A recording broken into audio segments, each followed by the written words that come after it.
우리가 읽다 보면 모르는 말씀도 많습니다. 그거는 차차 또 성령께서 우리에게 알려주실 줄로 믿고 오늘은 알려주시는 것만큼만 또 우리가 보기로 하겠습니다. 갈수록 어려운 계시록 말씀입니다.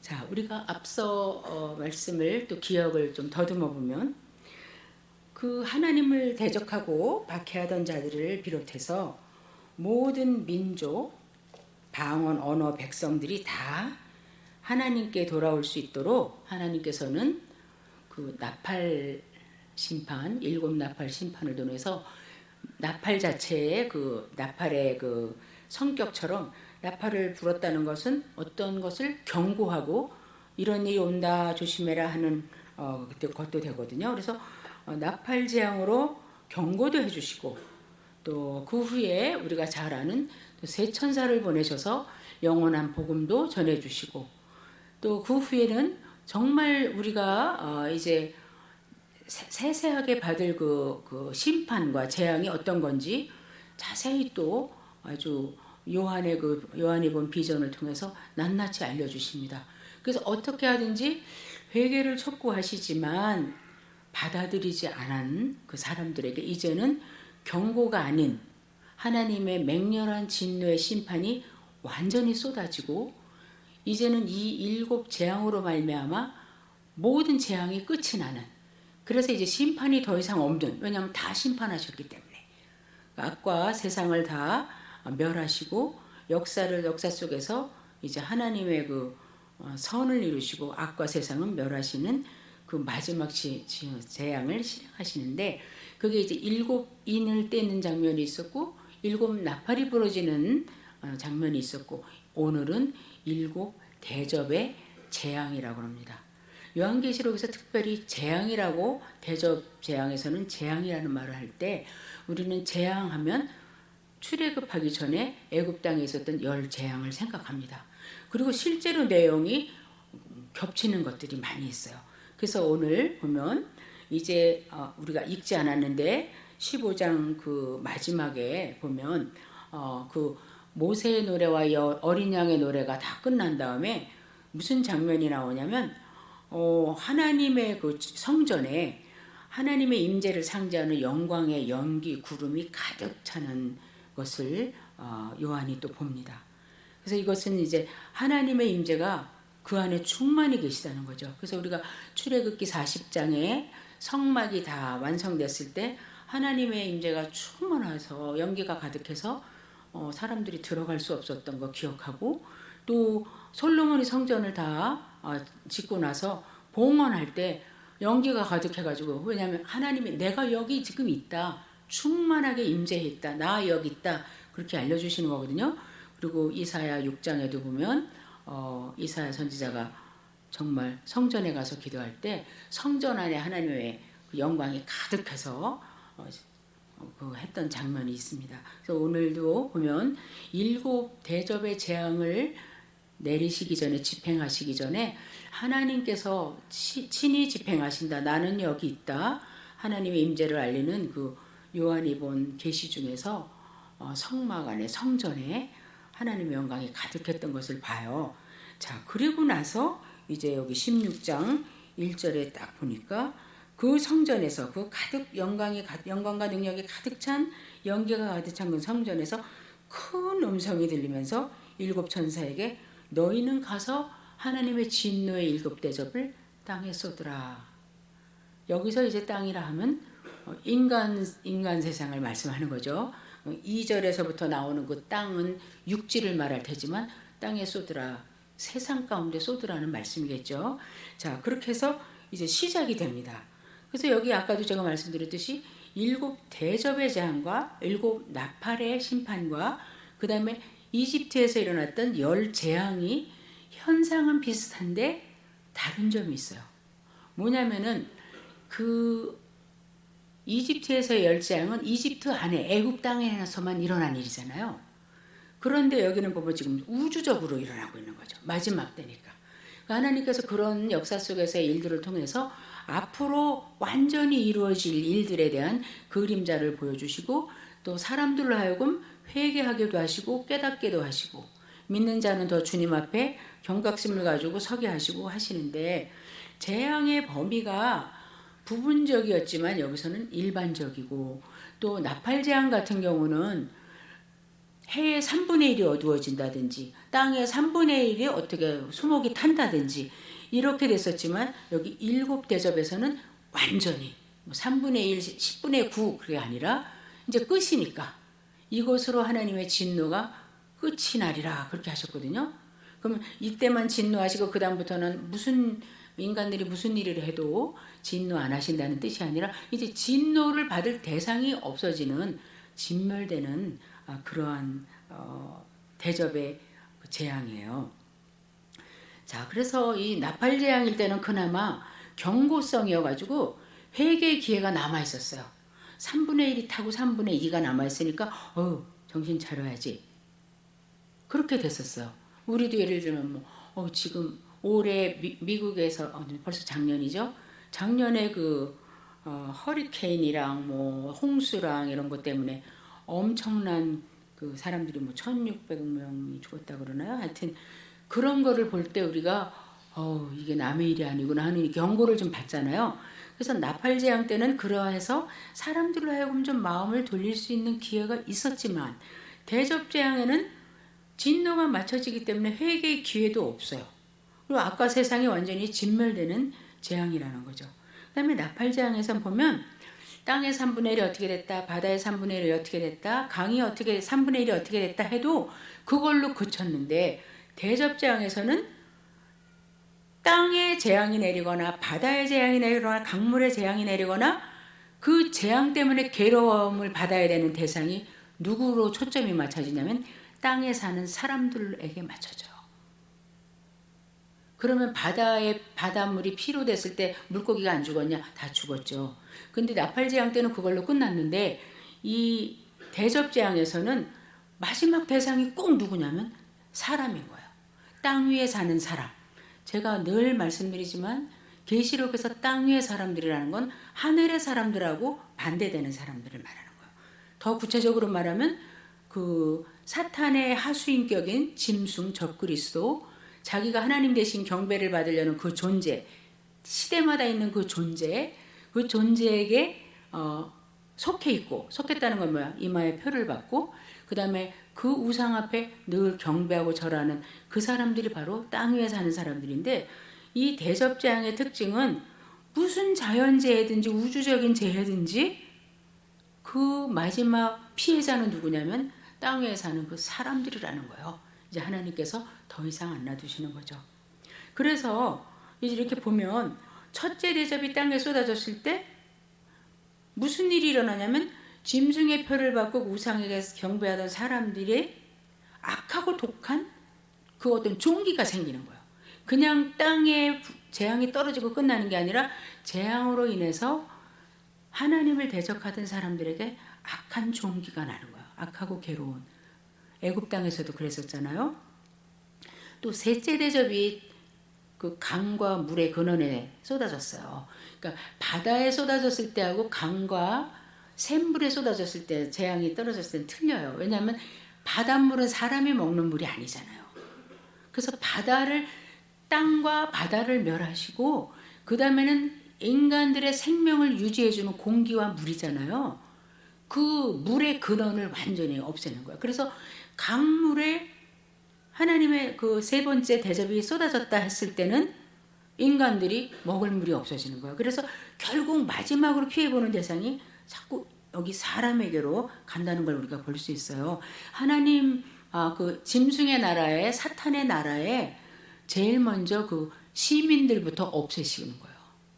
만약에 우리 대한민국이 이렇게 있는데, 대한민국에 지금 모든 대한민국 시민이 다 죽었다. 그러면 대한민국 나라가 없는 거죠. 근데 하나님께서 이 사람들부터 하나씩 없애시는 거를 이제 볼 수 있어요. 그 다음에 넷째 대접이 태양에 쏟아졌을 때도 보면 해가 막 너무 뜨겁게 막 열기를 내면서 사람들을 막 심한 화상을 입히는 거예요. 그래서 결국 사람들이 화상으로 인해서 막 괴로워하고 소리 지르고 이렇게 되는 거죠. 또 일곱째 대접도 쏟아졌을 때 성전에서 하나님께서 끝났다, it's done, 되었다, 그럴 때도 우박이 쏟아지면서 사람들이 다 얻어맞는 거예요.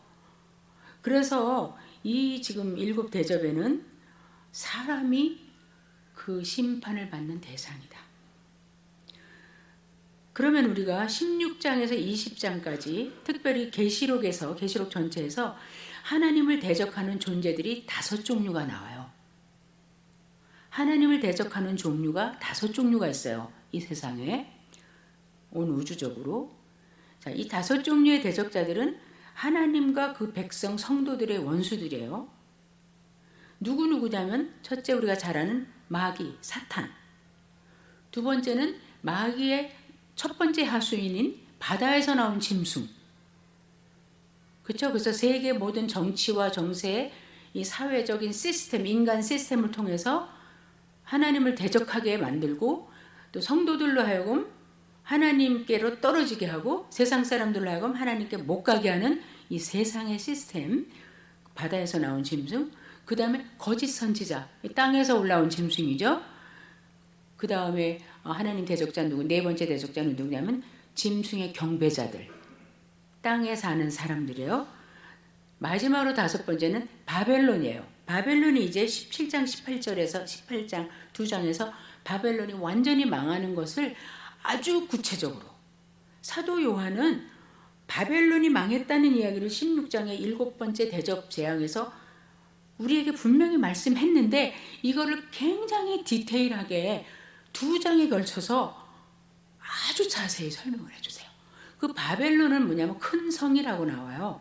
그럼 바벨론은 옛날에 다니엘이 잡혀갔던 그 바벨론을 말하는 게 아니라 계시록에서 바벨론은 애굽에서 만약에 바로가 하나님과 하나님의 백성을 대적했으면 그게 큰 성 바벨론이고, 그 다음에 이 당시에 로마가 하나님과 하나님의 백성을 대적했으면 그게 그 시대의 바벨론이고, 만약에 지금 중국에서 시진핑이가 하나님과 하나님의 백성을 대적한다, 그럼 그게 현재의 바벨론이 되는 거예요.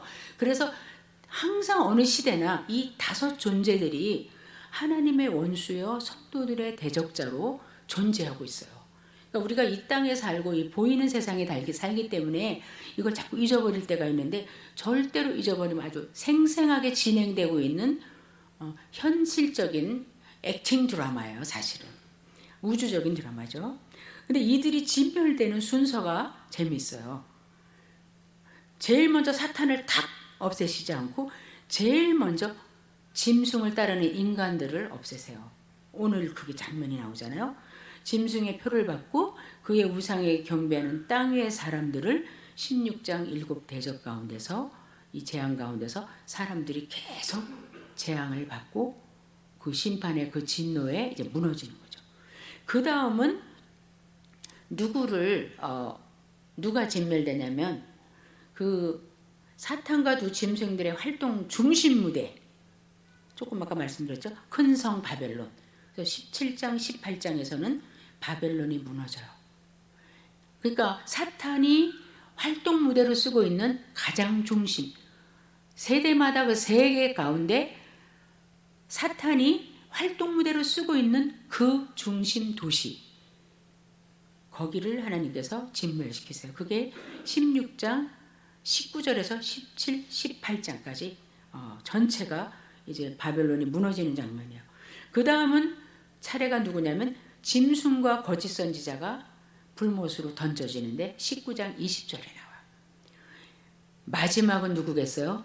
부하들 쫄병들 다 이제 없어졌으니까 모든 것의 중심이 됐던 악한 마귀, 에덴 동산에서부터 아담과 하와를 유혹해서 하나님의 그 사랑하는 창조물 인간을 빼앗아갔던 그 마귀가 이제 마지막으로 멸망됩니다. 그게 20장 10절. 그러면서 이제 어린 양의 혼인잔치도 나오고 새하늘과 새 땅도 있고 성도들의 찬양도 있고 그렇게 진행됩니다. 그래서 오늘 본문에서는 말씀드린 대로 땅 위의 사람들에게 재앙이 임해요. 대접 하나가 쏟아질 때마다, 한 천사가 쏟을 때마다. 자, 그래서 아까 말씀드린 대로 이제 7 재앙의 그 내용을 좀 보면 첫 대접은 땅에 쏟아져요. 인간이 발딛고 사는 인간의 근본인 그 땅, 흙에서 나온 그 땅, 그리고 거기에서 뭐 모래성을 짓듯이 뭐 아파트도 샀다가 좋은 차도 샀다가 사람도 속이고 뺏었다가 하는 그 땅, 그 땅에 첫째 대접이 쏟아지고 그 땅에 속한 사람들, 우리는 땅에 살지만 땅에 속한 사람들은 아니에요. 하늘에 속한 사람들이지. 우리가 미국에 잠깐 여행 갔다 우리가 미국 사람이 아니고 아직 한국 사람인 것처럼 우리 여기 살지만 우리는 땅의 사람들이 아니에요. 근데 그 땅의 사람들이 이제 종기로 인해서 힘들어하는데 첫째 대접, 둘째 대접, 이렇게 일곱째 대접까지 쏟아질 때 계속 다른 재앙이 나타나지만 하나가 바뀔 때 한 재앙이 없어지는 게 아니라 계속되는 거야. 중첩되는 거야. 얼마나 힘들어요. 그걸 어떻게 할 수 있냐? 태양에 막 화상을 입을 때 뜨거워져서 사람들이 뭐라냐면 너무 괴로워가지고 자기들이 그 종기 난 거하고 화상 되어서 너무 아픈 것 때문에 막 하나님한테 화를 내는 게 나와요. 그럼 그 종기는 언제부터 있었냐? 첫째 대접 때부터 있었던 거예요. 그러니까 뭐 우리 같으면 아우 이거 하나 지나가니까 또 이게 왔어. 그래도 얘는 없어서 다행이야. 이게 아니라 얘 위에 또 두 번째, 세 번째 쌓이니까 이건 갈수록 말할 수 없는 하나님의 맹렬한 진노의 대접이 쏟아진다는 것을 우리가 볼 수 있어요. 자, 둘째 대접은 바다에 쏟아져요. 땅과 바다는 항상 아까 땅에서 나온 거짓 선지자가 있었고 바다에서 올라온 짐승들이 있었어요. 근데 이 바다가 죽은 피같이 되면서 당연히 그 안에 생물이 다 죽었어요. 이 재앙은 열 재앙에서 첫 번째 나일강의 재앙하고 똑같죠. 피로 변했었잖아요. 자, 그래서 셋째 대접이 아까 사람이 마시는 드링킹 워터에 이제 쏟아진 거야. 아까는 바닷물이니까 그 바다가 다 피로 변해도 사람은 뭐 생선만 못 먹겠구나 이럴 수 있는데 이제는 강과 모든 샘의 원천의 근원에 쏟아져서 피로 변했어요. 그래서 마실 물이 없어졌어요. 그래서 물을 마시려면 그 피를 마셔야 되는 거야. 피라도 마셔야 되는 거야. 너무 목마르면. 근데 그때 신기하게 셋째 대접이 쏟아져서 강물과 샘물이 이렇게 피로 변했을 때 한 천사하고 제단하고 대화를 해요. 그 천사가 뭐라고 그래요? 천사가 이제 4절에 16장 4절에 보면 셋째 천사가 대접을 이제 쏟으니까 강물과 물의 근원, 샘의 근원이 다 피가 됐어요. 그런데 요한이 들어보니 물을 차지한 천사, 그러니까 천사들의 그 맡은 일이 다 틀리는 것 같아요. 불을 차지한 천사, 물을 차지한 천사, 또 여러분에게도 각자 천사가 있다고 하시잖아요. 예수님께서 저의 천사가 항상 저를 수호하느니라. 저도 천사가 있죠. 보지 못하지만. 자, 그런데 그 천사가 물을 차지한 천사가 물을 이렇게 책임 맡은 천사가 그 강물이 변하는 걸 보고 이렇게 말하는 거야. 전에도 계셨고 지금도 계신 거룩하신 이여 이렇게 심판하시니 당신의 심판은 옳습니다. 의롭습니다. 왜냐하면 저희가 그 강물 그 피를 마셔야 되는 그 땅의 사람들이 성도들과 선지자들의 피를 얼마나 흘렸습니까? 저 강물만큼 흘리지 않았습니까? 다 죽이지 않았습니까? 그랬으니까 그 사람들도 당연히 피를 마셔야죠. 하나님의 백성들의 피를 다 흘리게 했으니까 하나님은 너무너무 합당하세요. 의로우십니다. 당신의 심판은 너무 의로우십니다. 이러면서 천사가 막 하나님을 찬양해요. 근데 전에 보면은 요한이 예수님이나 아니면 하나님을 소개할 때 전에도 계셨고 지금도 계시고 장차 오실 분, 장차 계실 분이라는데 여기는 장차 계실 분은 없어요. 왜? 이미 임재하셔서 일을 하고 계시는 거예요. 이제 더 오실 일이 없는 거예요. 오셨으니까. 이 심판이 끝이니까. 그렇지만 우리들어 지금 고백하라면 우리는 지금도 계시고 전에도 계셨고 장차 오실 우리 주님 이렇게 해야죠. 그러나 지금 요한 사도께서 보시는 이 순간은 이제 장래일을 미리 보여주시는 거니까 이제 오실 필요가 없어요. 전에 계셨고 지금 계시고 끝이에요. 지금부터 영원히 거기 계시니까 임재하셨으니까. 자, 그렇게 하니까 7절에 제단이 대답을 하는 거예요. 제단이 뭐예요? 알터잖아요. 제물을 드리는 그 단이요. 노제단이요. 기도를 드릴 때 드리는 그 향단도 있고요. 그죠? 자, 그 제단이 사람처럼 의인화가 돼가지고 말을 하는 거야. 맞아. 그렇다. 주 하나님 곧 전능하신 이시여 심판하시는 것이 참되고 의로우십니다. 우리 앞에서도 들었죠? 성도들이 찬양할 때 기쁨으로 하나님의 심판은 참되고 의롭습니다. 틀린 게 없습니다. 옳으십니다. 그러는데 이 제단이 그렇게 말해요. 그럼 이 제단이 말할 때 왜 제단이 말을 할까? 6장 10절에 가면 그 제단 밑에 순교한 성도들이 그 제단 밑에서 하나님께 기도하는 장면이 나와요. 대주제시여 우리의 이 피 흘릴 건가 우리에게 우리가 당한 이 일을 원수를 갚아주심을 어느 때까지 보류하시겠습니까? 이렇게 기도하는 일이에요.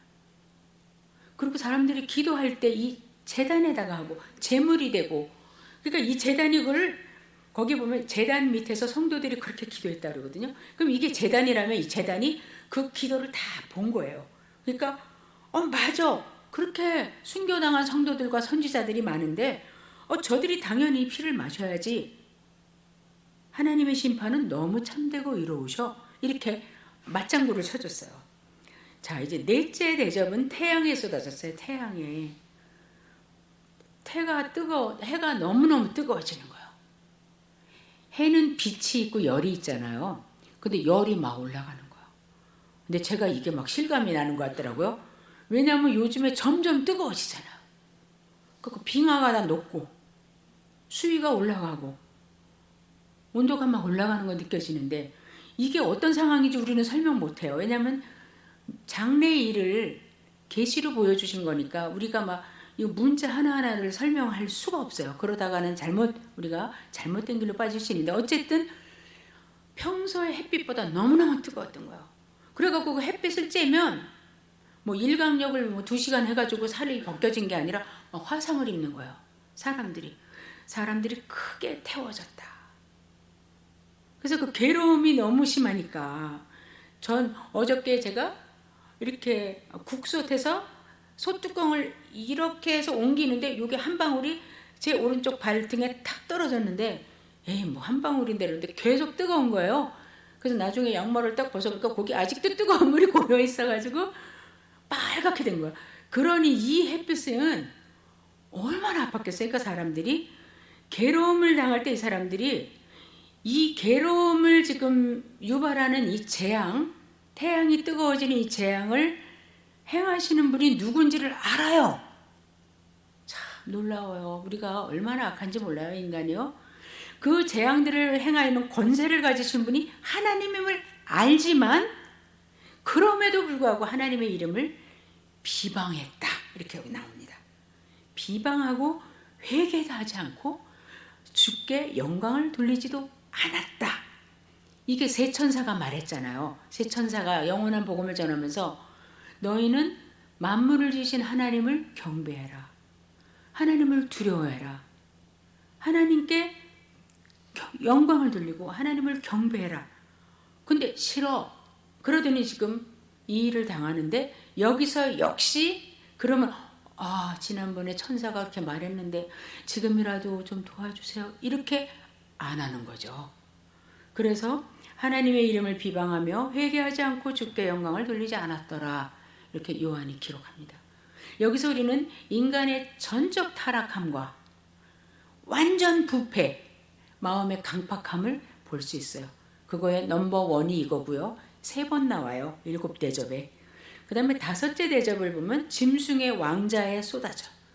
짐승을 아직 안 죽이시고 짐승이 통치하는 그 중심지에 대접이 쏟아져요.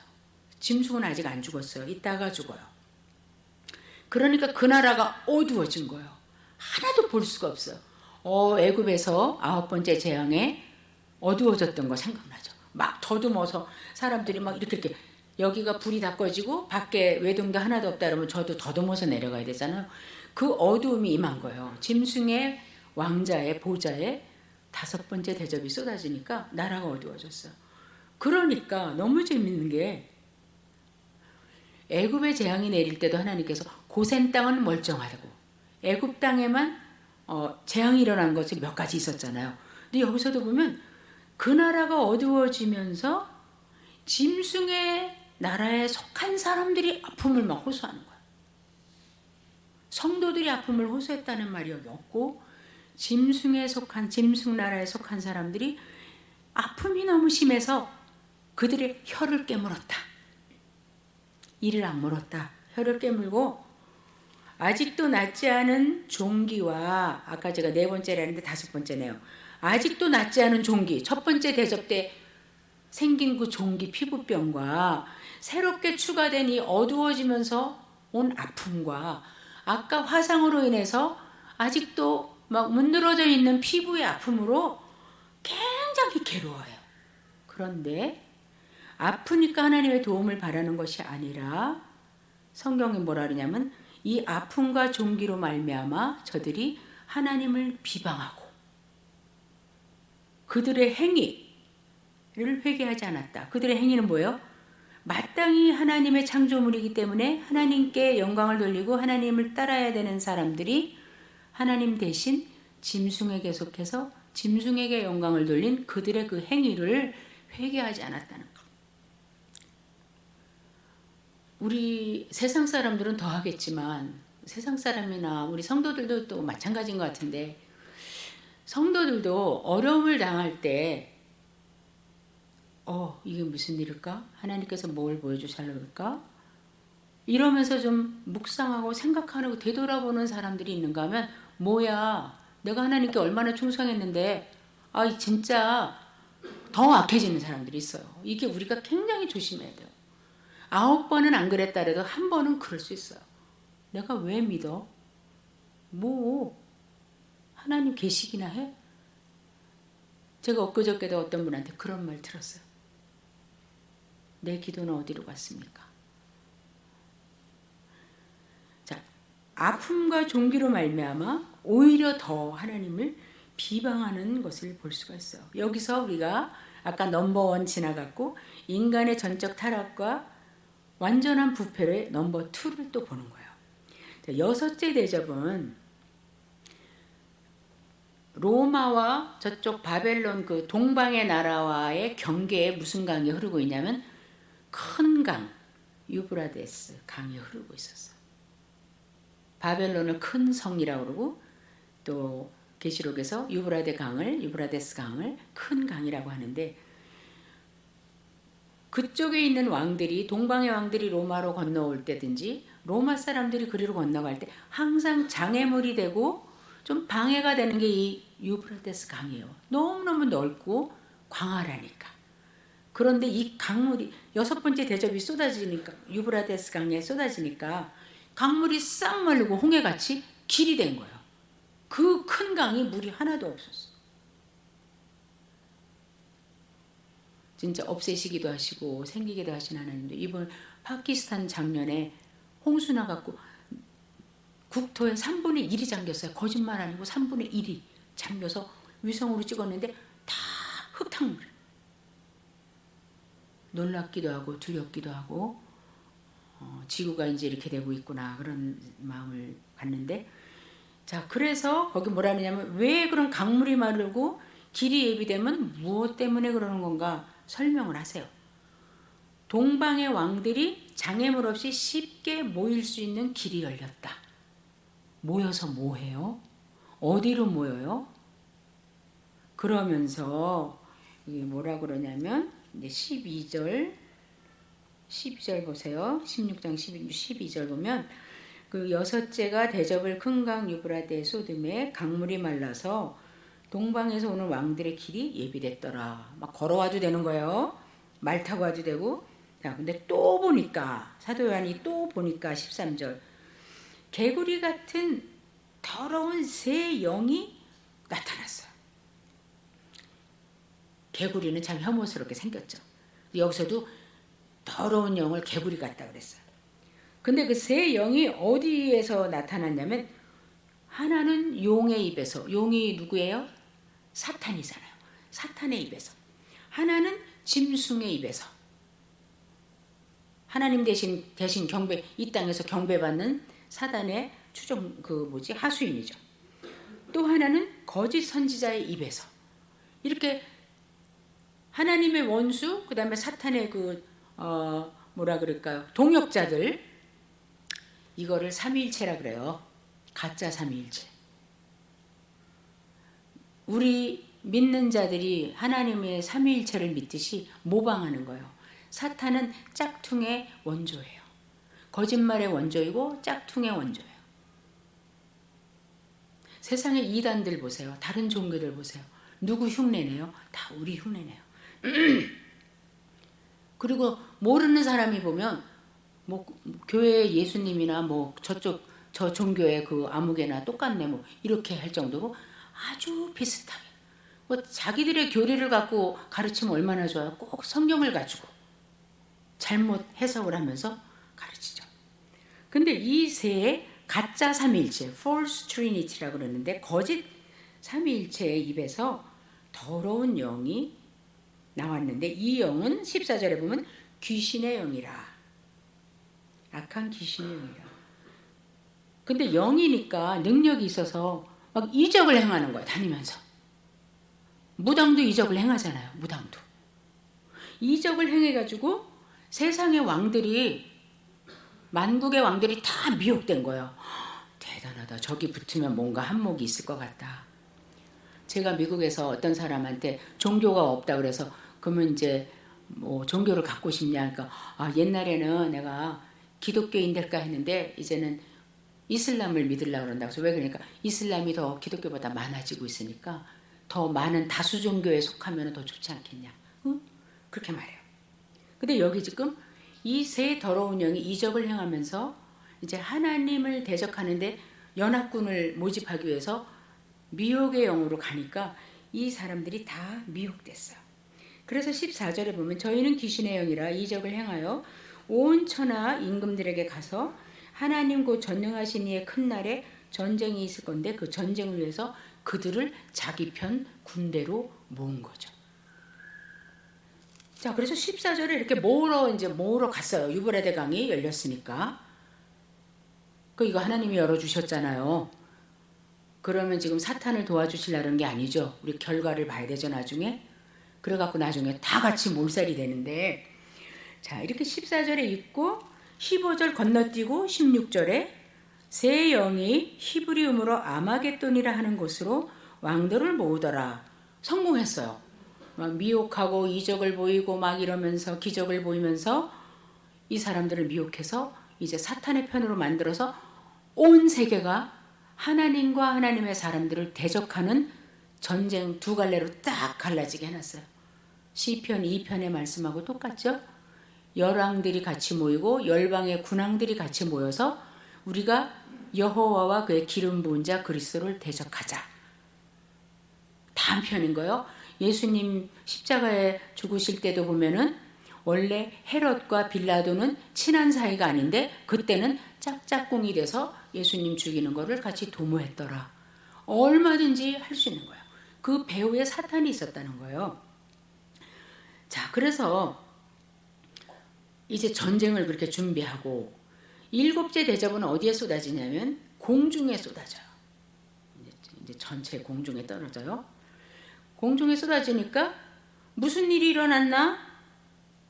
일어나는 대신에 음성이 들리는 거예요. 되었다. 하늘의 성전에서 보좌에서 들리는 것은 하나님의 음성이죠. 되었다. It is done. 끝났다. 끝난 거야 이제. 그 소리에 이 온 우주가 흔들리면서 번개와 음성과 천둥과 유사일에 없었던 큰 지진이 막 일어났어요. 지진이 얼마나 심한지 그 성경에 보면 19절에 큰 성은 바벨론이에요. 세 갈래로 쪼개졌어요. 얼마나 심한지. 지진이 심하면 정말 그렇죠. 7도냐 10도냐 이게 아니었던 것 같아요. 유사일에 큰 거라니까. 그래서 드디어 바벨론 성이 세 갈래로 무너지고 여기에 관계되어 있던 또 만국의 성들도 다 없어지고 심지어는 조그만 섬들도 지진에 어디로 가는지 없고 산도 다 무너지고 완전히 사라진 거야. 근데 그걸 뭐라고 말씀하시냐면 이 일은 왜 일어났냐면 바벨론이 하나님 앞에 기억하신 바가 되어서 그렇대요.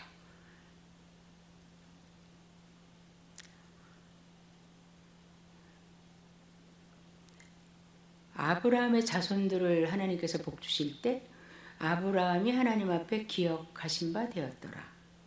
다윗의 자손들을 복 주실 때 하나님께서 다윗을 기억하셨더라. 그러시잖아요. 근데 여기서는 하나님께서 바벨론을 기억하셨더라.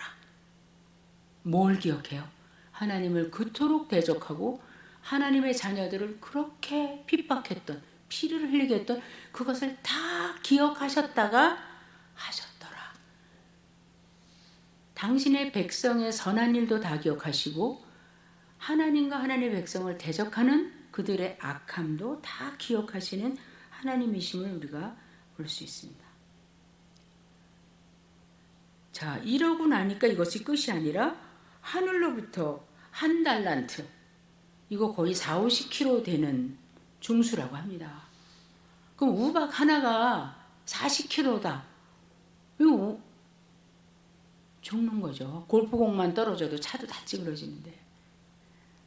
그런 우박이 하늘에서부터 누구에게 떨어졌는가? 사람에게, 사람들에게 떨어졌다.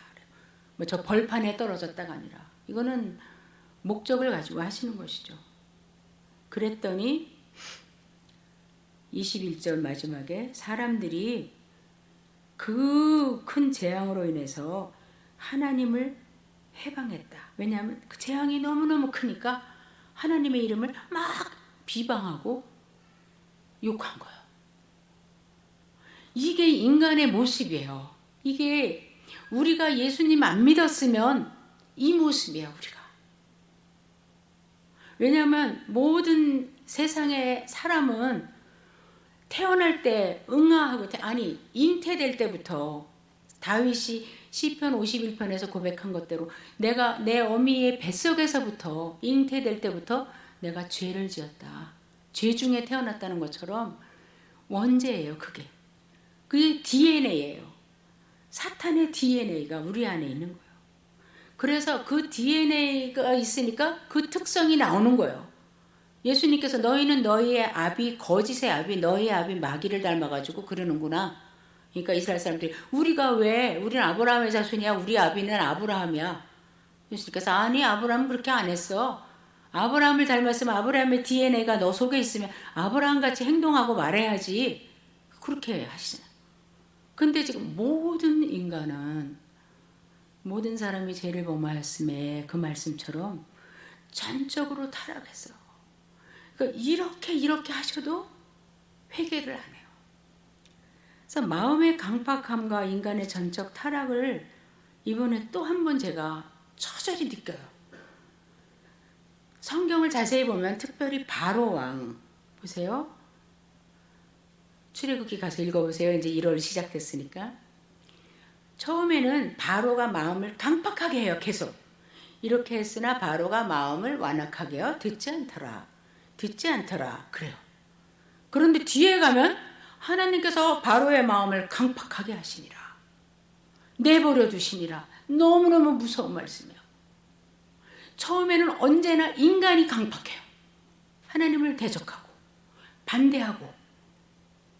그러면 하나님께서 그래, 강팍한 마음대로 놔두시는 거예요. 7 대접에서는 회개의 기회를 안 주세요. 왜? 줘봤자야. 강팍하니까 하나님께서 강팍하게 하시고 버려두시는 거예요. 로마서 1장 28절이 그 말씀이잖아요. 그들이 하나님을 마음에 두기를 싫어했다. 강팍한 거잖아요. 그래서 하나님께서 그들을 그 상실한 마음대로 내버려 두셔서 합당한 일을 못하게 하셨다. 왜 하나님이 나한테 그러셔? 진짜 나는 곱게 순종하고 싶을 때 자꾸 이쪽으로 이끄시네. 아닙니다. 우리가 먼저 하나님 앞에 강팍해서 몇 번 반복해서 바로처럼 강팍하고 완악할 때 뒤에 가면 하나님께서 바로의 마음을 완악하게 하사 그리하셨더라. 우리가 거기까지 가면 안 돼요. 크리스찬이라고 그렇게 안 되리라는 법이 없어요. 왜냐하면 우리는 옷을 벗으면, 의의 옷을 벗으면 그대로 드러나는 게 뭐냐면 사탄의 DNA가 우리 안에 있어요. 제가 말하는 옷은 이런 옷이 아니라 영적인 옷. 그게 바로 15절의 말씀이에요. 자, 아까 여섯째 재앙에서 유브라데스 강이 말라서 새 더러운 영이 만왕의 왕들을 모으려고 동방에 가서 이제 미혹해서 모으려고 하더라. 그러고 나서 15절이 갑자기 드러나요. 만약에 예수님 말씀이 빨간 글씨로 된 성경을 성도님들이 갖고 계시다면 갑자기 빨간색 글자가 나옵니다. 갑작스러운 거죠. 이게 왜, 그러다가 이 말씀 끝나고는 또 16절에 가서 그들이 이렇게 해서 아마겟돈에 모으더라. 그럼 왜 중간에 지금 무장을 하고 있다? 중간에 갑자기 예수님께서 말씀을 하시는 거예요. 뭐라고 하는가? 보라, 내자 도적같이 오리니. 여기 예수님이라는 말씀이 없어요. 인자께서 이런 말씀도 없고 부활하신 그리스도께서 어린 양이 이런 말이 없어요. 근데 우리는 이게 그리스도인지 아는 거예요. 왜? 보라, 내가 도적같이 오리니. 그렇게 말할 사람은 누구밖에 없어요. 그런 분은 재림하실 우리 주님밖에 안 계시잖아요. 산자와 죽은 자를 심판하러 다시 오시리라. 그분이 우리 주님인데 여기에 누가 말했다고 말한 사람이 안 써있지만 말의 내용을 보면 예수님께서 하시는 말씀인 거예요. 부활하신 그리스도께서 보라, 내가 도적같이 오리니 누구든지 깨어 자기 옷을 지켜 그 결과로 벌거벗지 않고 다닐 때 벌거벗고 다니지 않고 또 자기 벌거벗었기 때문에 부끄러움이 다 보이지 않게 하는 자는 복이 있도다. 복이 있도다. 얼마나 복된고. 저는 좀 마음이 강박한 것 같아요. 제목을 지키는 자가 받는 복 이렇게 써야 되는데 지켜라 이렇게 설교 제목을 오늘도 썼잖아요. 그래서 아니 예수님은 이렇게 말씀하는데 왜 나는 중간에서 이렇게 말을 단단하게 하는 거야, 그런 생각을 했는데, 자 여기서 보면은 경고와 동시에 복을 선포하세요. 자 지금 더러운 새 영이 막 만국의 왕을 막 모으고 모집하고 한판 지금 승부야. 이게 3차 대전이야. 지금 세계 대전이 일어나는 거야. 이러면서 막 군인을 모으고 막 이 지금 상황이 긴박하게 돌아갈 때, 그리고 성도들도 지금 그 세례 요한이 사도 요한께서 이렇게 보신 그 비전을 계시를 이렇게 우리에게 알려주실 때 저 어떻게 돌아가는 거야? 이렇게 지금 정신없이 이러고 있잖아요. 근데 갑자기 보라, 내가 도적같이 이르리니 이렇게 하시는 거예요. 자, 하나님께서 지금 마지막 역사의 끝을 맺으시려고 끝장을 내시면서 그 진노의 맹렬한 진노를 쏟으시는 가운데 하나님의 마음과 눈은 누구에게 가 있어요? 하나님의 마음과 눈은 성도에게 가 있는 거야. 이때 성도들에게 한마디 해야지. 지금 저렇게 준비하잖아. 지금 이게 전쟁이거든.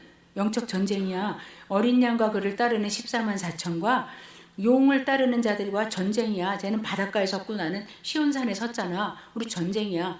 저렇게 준비하는데 우리도 무장을 해야지. 지금 그 말씀이야.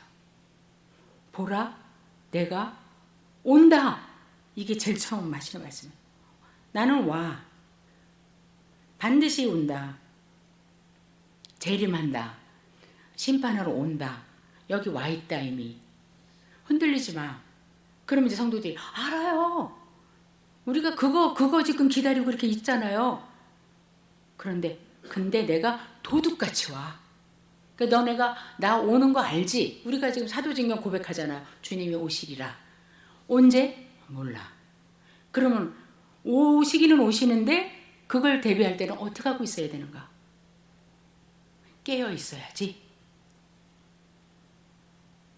지금 신랑이 온다는데 기름이 슥슥슥슥 없어지는데 있으면 돼? 신랑이 지금 오늘 올지 내일 올지 오늘 저녁에 자정에 올지 새벽 3시에 올지 지금 모르는데 신랑이다 그러면 나 등불 들고 쫓아가야 되는데 오는 건 알고 그냥 잠자면 돼? 절대 안 되지. 깨어 있어야지. 지금 쟤네들은 저렇게 전쟁 준비를 한다니까. 끝날이 가까운 줄 알고 완전 무장이라니까. 모든 것을 다 동원해서 한다니까. 그렇게 말씀하는 거야. 자, 그러면 깨어 있어야지. 근데 옷을 지켜야 돼.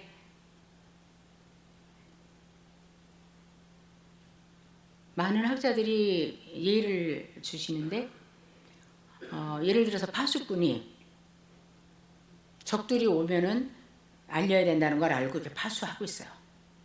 그러면 졸더라도 이 파수 자세를 하고 있어야지.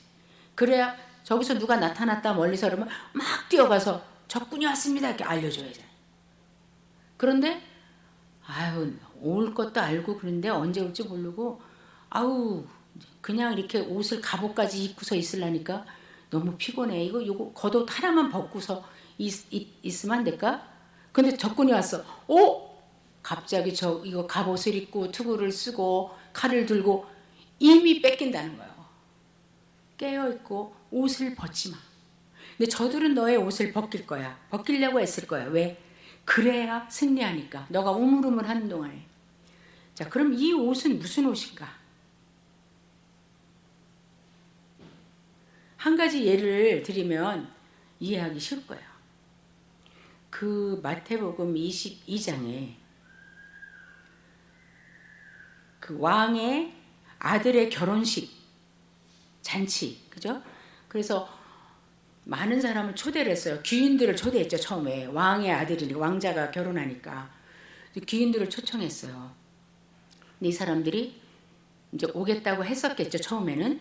근데 거진 시간이 가까우니까 또 한 번 리마인드 하는 거죠. 상기시키면서 이제 조금 남았습니다. 오세요. 그러니까 하나같이 안 가요. 바빠요. 밭에 가서 일해야 돼요. 나는 누구 어디도 좀 찾아가 봐야 돼요. 이러면서 다 거절했어. 근데 임금님은 다 차려놨어요.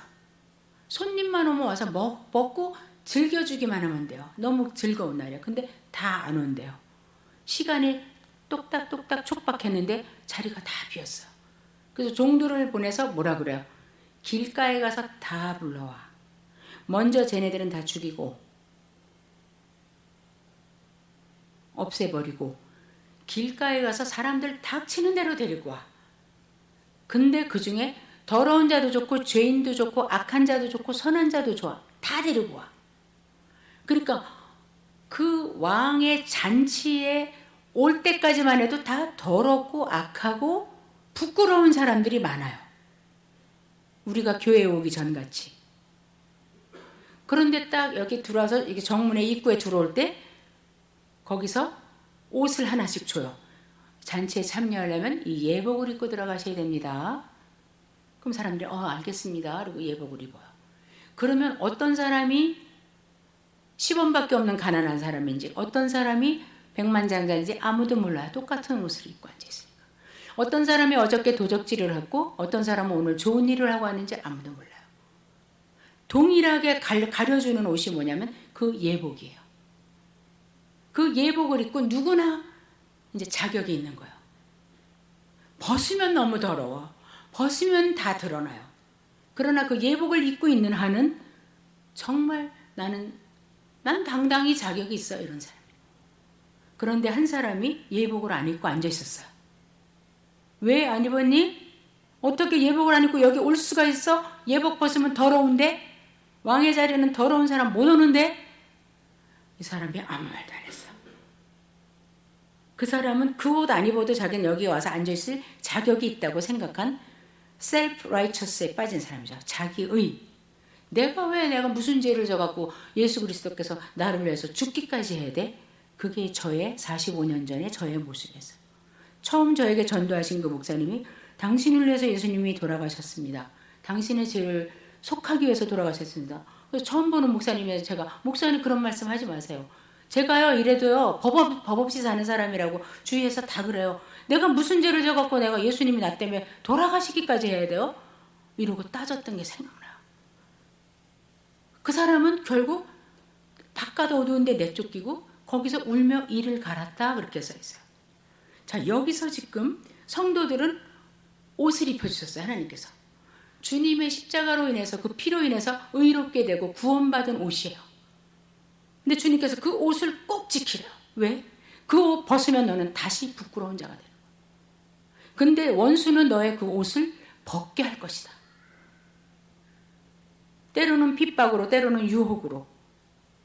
그러니까 옷을 꼭 지키고 그 옷이 내 몸에서 벗어지면 너는 부끄러워지는 거야. 다시 네 죄가 다 드러나는 거야. 그리고 사탄의 고석거리가 되는 거야. 네가 무슨 하나님의 자녀야. 너가. 근데 옷을 입으면 사탄이 그 얘기를 할 수가 없어요. 주님의 그 피값으로 된 그 의의 옷을 입으면. 그건 무슨 말씀이에요? 옷 벗지 말고 있으라는 소리가 아니라 지금 이제 상황이 극박해진다. 사탄과 그 무리들이 이제 마지막인 줄 알고 더 발악하고 더 유혹하고 더 괴롭힐 거다. 이때 계시록에 계속 나오는 말씀처럼 인내해라, 견뎌라, 네 자리에 서 있어라. 그리고 하나님의 말씀을 지키려고 애써라.